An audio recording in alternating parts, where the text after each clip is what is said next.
All right, let's do this. This is Elliot with your GRE question of the day. And in this video, we're going to be demonstrating a couple of really helpful tips for working on word problems. So get psyched. Your quant score is about to start going up just in these next few minutes. Here's the problem that we're working on today. I'll suggest that you give the video a little pause so you can read through and at least see what's familiar about this or what you recognize in this particular setup. If you see a good path for solving it, give yourself another minute or two to go ahead and do that. And then you can come back, unpause the video, and we'll walk through it together.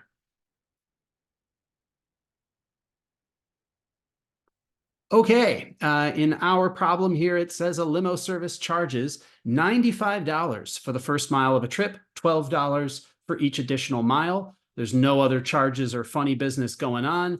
The trip in total costs $323. The question wants to know how many miles was the trip. So what do we recognize right off? Well, we have the way that something gets calculated being described to us in some text here, which means there's an equation going on in this problem. In other words, there's some algebra happening in this particular word problem, not too unusual, but that's what I would want you to be recognizing in those first several seconds, which means we could get started writing an equation. That would be one great way to solve that. And we'll come back around to that. But let's suppose for a second that we're a little algebra phobic or just feeling the heat of the moment, the equation's not coming to us, or how to get started solving that way isn't coming too naturally, and we're going to look for something else to do. Well, when the answer is just the value of a single variable, like how many miles was the trip, it's just some unknown. And those answer choices are numbers that maybe there's one or two funky choices, but they're not real big or difficult numbers to work with. These are good indications that what we could do is plug in the answer choices as a way of testing this out, making it more concrete than trying to write an algebraic equation. So that's what I'll show you how to do first here. Now, really important, if we're going to plug in and test answer choices, that we do not go in order. In fact, we're not going to use answer choices A or E.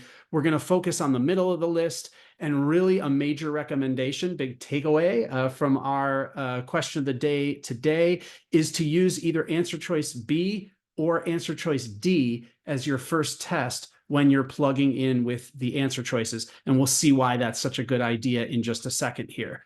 So what am I talking about? Let's just say that answer choice B is correct, or at least we're going to test that one first. Okay.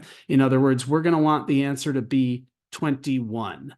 Okay. So let's say if it were 21 miles, would we come out to $323? Well, we know in this case that we'd still be paying the $95 for that first mile. And then we would be adding to that the $12 charge for every mile after that. So since the $95 covers the first mile, we're going to pay the $12 not 21 times, but we're going to pay the $12 starting on the second mile. In other words, we'd be paying that 20 times, right? 20 additional miles, like the question says, is what that $12 gets charged on. Throw some parentheses in here just to make sure we don't mess up our order of operations. And we would then say what we've got is 95 plus, this is $240. And that's going to make $335. Okay. What's important here, even if you don't calculate the 335 exactly, is that this is not 323. Okay. We didn't come out to the right number given in the question. So 21 is not the right answer. B is incorrect. Okay, so hopefully that's making sense. Only the right answer is going to come out to that total of $323. Now, here's where this plugging in from the answer choices technique is so valuable, is I was actually evaluating more than one answer at once with this test, because not only did we not arrive at $323, we got a number that was too high, right? We came out over $323, which should make sense to you. That means we went too many miles. The trip cost too much.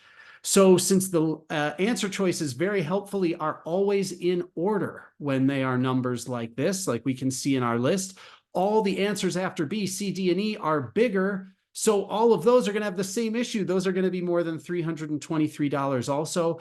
And with just this one test, we've proven that logically the answer must be answer choice A. Okay, it's the only one smaller.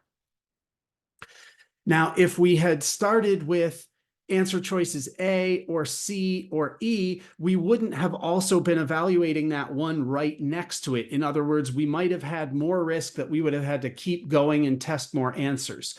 Now, let's imagine that answer choice B had been too small. We would still have had C, D, or E in the running. But by testing answer choice D in the middle on our second test, we would have been able to see either D would be correct, or it would be too small and we would prove that E is correct, or it would be too big and we would prove that C is correct. But the big takeaway in terms of your strategy here is that if you stick to testing answer choices B and D, you never have to do more than 2 tests. And as we've shown, since you're evaluating 2 answers at once when you use B or D, you got a 2 out of 5 chance, good 40%, that you only have to do 1 test. That's what makes this such an efficient strategy. Again, on word problems like this and our extra indicators, we saw the answer was just one unknown, how many miles. In other words, it wasn't like the sum of 2 things or the ratio between 2 things that could be a little trickier to test for. We also saw our list of answer choices were relatively simple numbers to use, maybe not too small, but they weren't also real big or real funky numbers, no decimals or fractions. That's what makes this one a really good candidate for this plugging in strategy. And just to do our due diligence here, you'll hear other instructors call this back solving, sort of the fancy test prep lingo. So just so you don't get confused, that's the exact same technique that we're using here, just plugging in the answer choices. All right. But just to make sure, in case you did do the algebra or you want to work up those algebra skills, since you probably will need to rely on them at least a little bit on test day, let's make sure we all agree about writing an equation here also. So we see the limo service charges $95 for the first mile. So no matter what, we know we're paying that $95.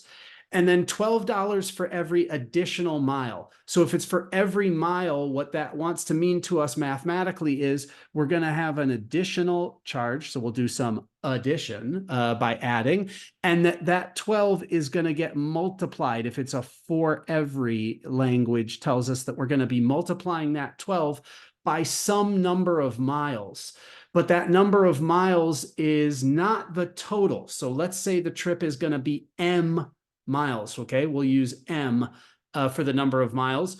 Could always use X, but I'm a huge fan of intuitive variable picking because sometimes in the heat of the moment, 30 seconds goes by and you forget what X was standing for. You got to do everything all over again or guess at a potentially wrong answer. So we'll call it M. We're going to multiply, that's multiplication, by M, but it's for every additional mile. So it's not actually 12 times N. Since we've already paid for the first mile, it's going to be M minus 1, which is the tricky bit about trying to write an equation on this particular question. So let me take another stab just to be super fair with this here. We're going to say that's 95 plus 12 times M minus 1, okay? And of course, this should get set equal to that total of $323. So this is what the equation would want to look like. And then from there, we can just walk through what our calculations would look like. We're going to distribute to get rid of those parentheses.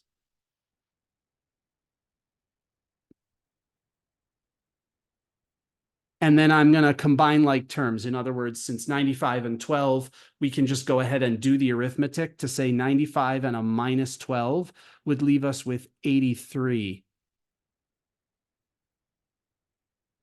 plus 12M is 323. If I subtract now this 83 from both sides, I'm left with just 12M equals 240 is what's there. And now we'll divide both sides by 12 to be left with m equals 240 again over 12. And now we've really proven it, showing the algebra. There is the 20 miles is the value of m, and that is the correct answer. Great job, team. Join me right back here tomorrow for another question of the day. And as always, you can reach out at Hurston Test Prep on Instagram if you have any questions or you're interested in getting some more help. In the meantime, happy studying.